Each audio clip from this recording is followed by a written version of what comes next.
Hello students, कैसे हो आप लोग। क्लास 10th में चैप्टर है प्रोबेबिलिटी। ठीक है, प्रोबेबिलिटी हमारा जो है 9th में भी था और ये चैप्टर हमारा बोर्ड एग्जाम में भी काफी ज्यादा पूछे जाते हैं। इससे क्वेश्चन एमसीक्यूज भी आते हैं, मल्टीपल चॉइस क्वेश्चन भी आते हैं, केस स्टडी से भी कभी भी आ जाते हैं और वैसे भी क्वेश्चन हमारे जो है सब्जेक्टिव में भी आते हैं। तो आज हम यहाँ पर इस पर कुछ कंसेप्ट देखेंगे। ठीक है, टोटली कंसेप्ट हमारा जो 10th क्लास में है, यानी 10th क्लास में टोटल कंसेप्ट जितना भी इसमें है सारा कुछ यहाँ पर लिखा हुआ है। ठीक है, कुछ टर्म्स हैं जो कि आपको मालूम होना चाहिए। वैसे एग्जाम में तो हमारा क्वेश्चन ही आता है, यहाँ पर कंसेप्ट नहीं पूछे जाते, कोई डेफिनेशन नहीं पूछी जाती, आपको यहाँ पर इसके क्वेश्चन पूछे जाते हैं। लेकिन हमें यहाँ पर इसका एक बार कंसेप्ट अच्छे से समझना पड़ेगा, तभी हम क्वेश्चन कर सकते हैं। ठीक है, तो हम यहाँ पर एक बार इस जल्दी से एक कंसेप्ट समझ लेते हैं। ठीक है, कंसेप्ट एक बार अगर क्लियर हो गया तो आपको क्वेश्चन में भी कोई दिक्कत नहीं आएगी। ठीक है, क्वेश्चन भी हम करेंगे लेकिन पहले एक कंसेप्ट समझ लेते हैं। तो देखते हैं यहाँ पर प्रोबेबिलिटी। प्रोबेबिलिटी में सबसे पहले तो यहाँ पर इसकी डेफिनेशन दी हुई है और देखिए यहाँ जितनी भी चीजें लिखी हुई हैं सिर्फ समझने के लिए है और इसको नोट करने के लिए। आप इसको नोट करें, पढ़ें, समझें, उसके बाद हम इसको क्वेश्चन में अप्लाई करेंगे। ठीक है, ये हमारा जो है एग्जाम में पूछा नहीं जाता, तो डायरेक्ट कोई डेफिनेशन नहीं आती है, हमें क्वेश्चन दिए जाते हैं। ठीक है, तो लेकिन हमें समझना पड़ेगा, इसको कंसेप्ट को समझना पड़ेगा। तो हम एक बार एक कंसेप्ट को समझ जाते हैं, उसके बाद हम मैक्सिमम क्वेश्चन करेंगे। क्वेश्चन जितना ज्यादा आप करोगे उतना ही ज्यादा ये चैप्टर आपका क्लियर होगा। ये चैप्टर हमारा लॉजिकल है, इसलिए यहाँ पर ऐसा कोई बहुत बड़े बड़े कैलकुलेशन हमें नहीं करने हैं। ठीक है, बस एक बार हमें क्वेश्चन को समझना होगा। अगर क्वेश्चन समझ में आ गया तो उसको करने में फिर कोई दिक्कत नहीं आती। तो हम एक बार पहले कंसेप्ट समझ लेते हैं। Probability is quantitative measure of quantitative measure. Probability हमारा पॉसिबिलिटी से भी हम समझ सकते हैं कोई चीज पॉसिबल है कि नहीं, ये हो सकती है, नहीं हो सकती है। हम एक न्यूमेरिक नंबर देते हैं, यानी क्वांटिटेटिव मेजरमेंट होता है, यानी कोई नंबर देते हैं कि कोई चीज हो सकती है, कितने परसेंट चांस है कि ये होगा कि नहीं होगा, है ना। Quantitative measure of livelihood of the occurrence of an event, है ना, कोई चीज होगी या नहीं होगी, उसका एक न्यूमेरिक नंबर देते हैं, कितने परसेंट चांस है ये होगा। और अब या फिर हम कह सकते हैं probability is measure of uncertainty, है ना। कोई चीज अब हम हमें पक्का मालूम नहीं है, कोई चीज होगी नहीं होगी, तो हम यहाँ गेस करते हैं, है ना। तो वही है यहाँ पर, ये probability of an event is expressed as number of lying between 0 and 1। तो यहाँ पर किसी भी इवेंट की जो प्रोबेबिलिटी है वो 0 और 1 के बीच में वो नंबर हम यहाँ पे नंबर से एक्सप्रेस करते हैं। इसके साथ 0 और 1 भी इंक्लूड होता है। ठीक है, तो यानी कि प्रोबेबिलिटी की जो वैल्यू है ना, वो हमारी मिनिमम 0 और मैक्सिमम 1 होती है। तो यहाँ पर कुछ चीजें होती, कुछ ऐसे भी इवेंट होते हैं जो हम पक्का बता सकते हैं कि श्योर इवेंट है। तो यहाँ पर एक चीज लिखी हुई है, प्रोबेबिलिटी ऑफ श्योर इवेंट। ठीक है, अगर कोई इवेंट हमें पक्का 100% श्योर है कि होना ही है, तो उसकी जो प्रोबेबिलिटी होगी वो 1 होगी, है ना, जो कि मैक्सिमम होती है। तो श्योर इवेंट की प्रोबेबिलिटी 1 होगी। और कुछ ऐसे भी इवेंट होते हैं जो हमें पक्का मालूम होता है कि ये तो हो ही नहीं सकता, बिल्कुल 100% हमें पता है इम्पॉसिबल है, तो इसको हम इम्पॉसिबल इवेंट कहते हैं। ये आपने 9th क्लास में पढ़ा होगा। इम्पॉसिबल इवेंट की प्रोबेबिलिटी 0 होती है, यानी कि मैक्सिमम 1 होती है और मिनिमम 0 होती है, और बाकी प्रोबेबिलिटी की जो वैल्यू आती है 0 और 1 के बीच में आती है। ठीक है, इसके बाद देखो यहाँ पर कुछ चीजें लिखी हुई हैं, जल्दी से इसको देख लेते हैं। एक्सपेरिमेंट, एक्सपेरिमेंट क्या होता है? A process which results in some well defined outcomes, है ना, कोई ऐसा प्रोसेस जिसमें कुछ हमें रिजल्ट हमें मिलता है, कुछ आउटकम हमें वेल डिफाइंड आउटकम मिलता है। ठीक है, उसको हम कहते हैं एक्सपेरिमेंट। इसके बाद आता है रैंडम एक्सपेरिमेंट। रैंडम एक्सपेरिमेंट वो होता है ना, वो ऐसा एक्सपेरिमेंट है जिसके आउटकम के बारे में हमें पहले से पता होता है। It is an experiment in which all the outcome of the experiment are known in advance. हमें पहले से मालूम होता है, जैसे आप कॉइन टॉस करते हो, कॉइन टॉस करने में हमें पहले से पता होता है क्या क्या आ सकता है, हेड या टेल आ सकता है ना। And the exact outcome of any specific performance of the experiment is unpredictable. लेकिन हमें ये नहीं पता होगा कि हम अगर 4 बार कॉइन टॉस करें तो कितनी बार हेड आएगा या कितनी बार टेल आएगा, है ना, ये अनप्रिडिक्टेबल है, कितने आउटकम आएंगे ऐसे ये हमें पता नहीं होता है, लेकिन क्या क्या आ सकता है ये हमें पता होता है। तो ये हमारा रैंडम एक्सपेरिमेंट हुआ। इसके बाद आउटकम्स, सीधी सी बात है, आउटकम कोई भी एक्सपेरिमेंट में जो उसका रिजल्ट होता है उसी को हम आउटकम कहते हैं। जैसे आप कॉइन टॉस करते हो तो हेड या टेल, है ना, हेड आना या फिर टेल आना, इसी को हम आउटकम कहेंगे। ठीक है। Event, and event is something that happen. Event कोई भी एक्सपेरिमेंट में जो आउटकम आता है ना, उसी को हम यहाँ पर इवेंट कहते हैं, कोई ऐसी नई चीज नहीं है। ठीक है। यानी कि कोई भी हम जब हम टॉस करते हैं कॉइन, है ना, उसमें हेड का आना एक इवेंट है, टेल का आना वो इवेंट है। या फिर अगर हम डाइस थ्रो करते हैं तो डाइस में 1 से लेकर 6 तक नंबर होते हैं, तो इसमें जो भी नंबर आता है वो एक इवेंट है ना। कितने इवेंट हो गए? 6 इवेंट हो गए इसमें, 1 2 3 4 5 6, है ना। अब यहाँ पर कुछ एक बड़ी इंपॉर्टेंट चीज और लिखी हुई, सैंपल स्पेस। सैंपल स्पेस क्या होता है? किसी भी रैंडम एक्सपेरिमेंट में जो टोटल पॉसिबल आउटकम है ना, सारे पॉसिबल आउटकम को अगर हम एक सेट में लिख लेते हैं, ठीक है, तो उसी को हम कहते हैं sample space. The set of all possible outcome of random experiment is known as sample space. It is generally denoted by S. S से डिनोट किया जाता है, कैपिटल एस से डिनोट करते हैं सैंपल स्पेस को। और सैंपल स्पेस क्या होता है? Set of outcomes. कोई एक्सपेरिमेंट में जितने भी पॉसिबल आउटकम है उनको हम इस कर्ली ब्रेसेस में लिखते हैं, है ना, और यही हमारा जो है सैंपल स्पेस होता है। जैसे यहाँ पर कुछ लिखा हुआ है sample space, a coin is tossed. अगर हम एक कॉइन को टॉस करते हैं तो s is equal to curly braces में हेड और टेल लिखा है, इतनी आएगी, है ना, केवल हेड या टेल ही तो आएगा।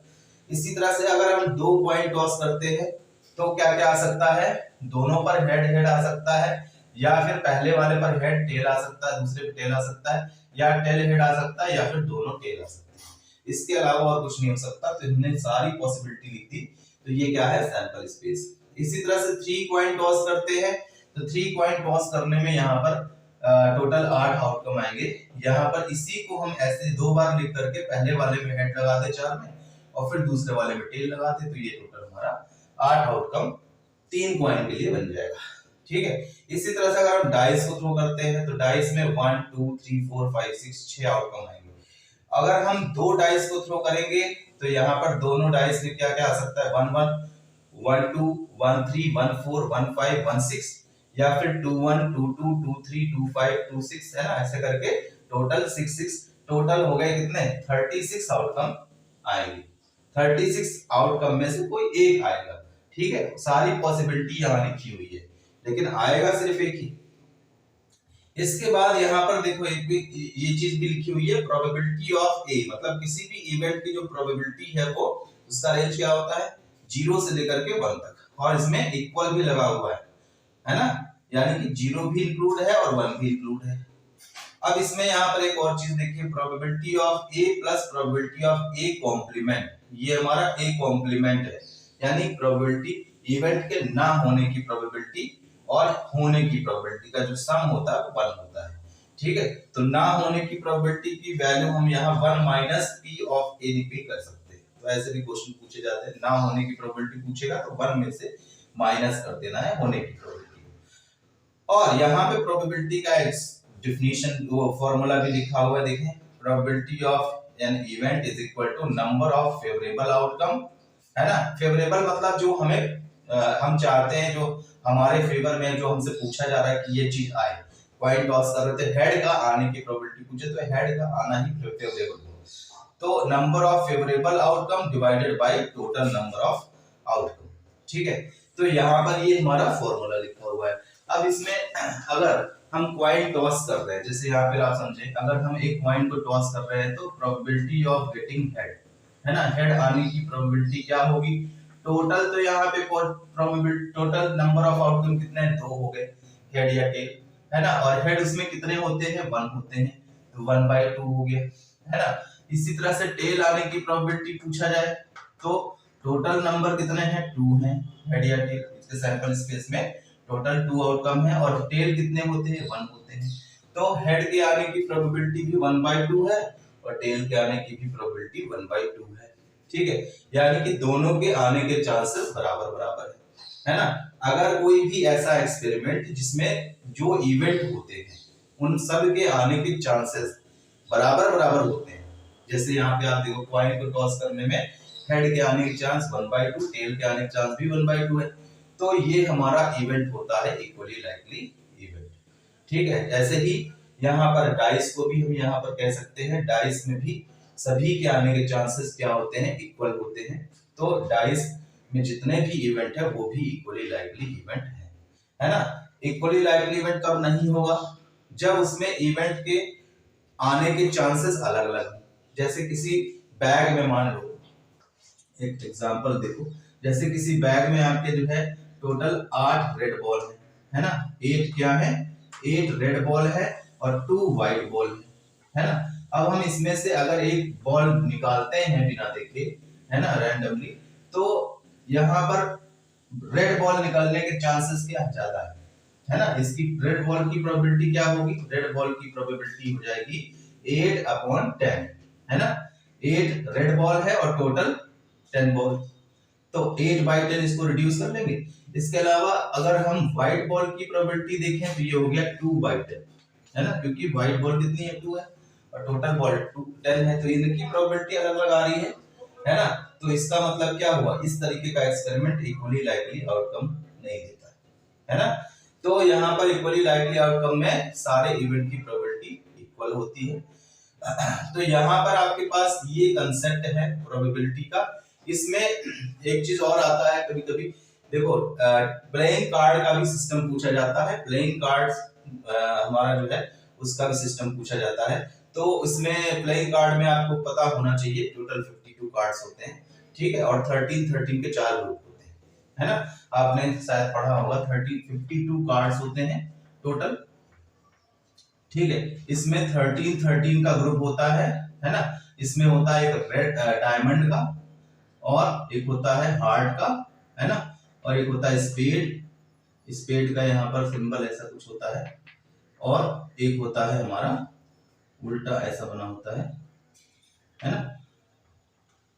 तो यहाँ पर देखो रेड और ये आपका डायमंड और हार्ट जो है रेड कलर के होते हैं 13 कार्ड्स, और क्लब और स्पेड ब्लैक कलर के 13 कार्ड होते हैं, ठीक है। 13 कार्ड डायमंड के, 13 कार्ड हेड के, हार्ट के, 13 कार्ड क्लब और 13 कार्ड स्पेड, ठीक है। और इसमें देखो 1 से लेकर के 10 तक नंबर वाले कार्ड होते हैं। 1 वाले कार्ड को हम यहाँ पर क्या बोलते हैं, एस। बाकी 2, 3, 4, 5, 6, 7, 8, 9, 10 नंबर वाले होते हैं। इसके अलावा यहाँ पर किंग, क्वीन और जैक, ये 3 कार्ड सभी में होते हैं। किंग, क्वीन और जैक सभी 3 कार्ड, यानी 3, 4, 12 कार्ड जो है यहाँ पर इसके भी होते हैं। इसी को हम फेस कार्ड भी बोलते हैं, क्योंकि इसमें फेस बना होता है। किंग, क्वीन और जैक के टोटल 12 कार्ड होते हैं, इसको फेस कार्ड बोलते हैं। बाकी यहाँ पर आपके नंबर वाले कार्ड होते हैं, ठीक है। तो यहाँ पर प्लेइंग कार्ड पर ऐसे हमें पता होना चाहिए कि कितने कौन सी चीजें होती हैं, और इस पर भी क्वेश्चन पूछे जाते हैं। टोटली यहाँ पर आपका ये हमारा प्रोबेबिलिटी का टोटल कंसेप्ट है, ठीक है। कंसेप्ट तो यहाँ पर ये कंप्लीट हो गया, बाकी हमारे पास क्वेश्चन बचता है। क्वेश्चन ही मैक्सिमम करने हैं हमें। तो ये आज अभी हमने तो इस वीडियो में कंसेप्ट लेकर के हमने बनाया है। इसके बाद हम अगला जो वीडियो होगा इस पर क्वेश्चंस के होंगे। ज्यादातर क्वेश्चन जो एग्जाम में आए हुए हैं पहले वो हम करेंगे, है ना। बहुत सिंपल चैप्टर, अगर आप समझ के करोगे तो इसमें बहुत आसानी से नंबर आ सकते हैं, ठीक है। और नेक्स्ट वीडियो में हम इस पर क्वेश्चन भी करेंगे। पहले आप इस कंसेप्ट को एक बार देखो, लिखो, नोट करो, पढ़ो, समझो। उसके बाद इसके क्वेश्चंस भी हम बहुत सारे करने वाले हैं, ठीक है। तो मिलते हैं नेक्स्ट वीडियो में। आप चैनल को, अगर आपको समझ में आ रहा है क्वेश्चंस, ये कंसेप्ट आपको समझ में आ रहा है, मेरी वीडियो आपको समझ में आ रही है, तो इसको सब्सक्राइब जरूर करें और लाइक करें। Thank you very much.